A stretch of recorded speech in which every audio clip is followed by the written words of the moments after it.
চীনের হুনান প্রদেশের চেনঝৌ শহরে ডায়মন্ড রোবোটিক্স চালু করেছে বিশ্বের প্রথম embedded data collection 5S centre.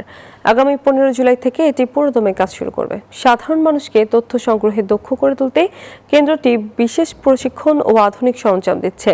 জনসম্পৃক্ততার মাধ্যমে প্রযুক্তির উন্নয়ন এবং বিপুল পরিমাণ ডেটা সরবরাহের এই অভিনব উদ্যোগ ভবিষ্যৎ গবেষণায় পালন করবে গুরুত্বপূর্ণ ভূমিকা।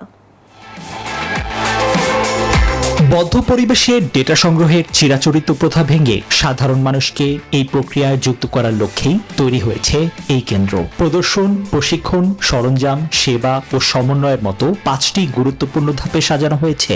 Spanish digital print tiles, ATI tiles, এক টাইলসে জীবন পার এর সার্বিক কার্যক্রম। এখানে নাগরিকরা খুব দ্রুত কাজ শিখে ডেটা সংগ্রাহক হতে পারবেন। প্রশিক্ষণের পাশাপাশি তাদের দেয়া হবে অত্যাধুনিক 5 ফিঙ্গার ডেটা গ্লাভস এবং হেড মাউন্টেড ক্যামেরার মতো সব আধুনিক প্রযুক্তি সামগ্রী। এই প্রশিক্ষণ শেষে সাধারণ মানুষ বাড়িঘর, কারখানা, লজিস্টিক্স কিংবা শোরুমের মতো বাস্তব পরিবেশে গিয়ে সরাসরি ডেটা সংগ্রহের সুযোগ পাবেন।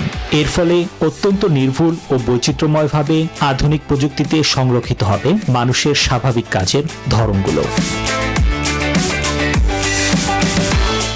নিবিড় আমিন, নিউজ 24।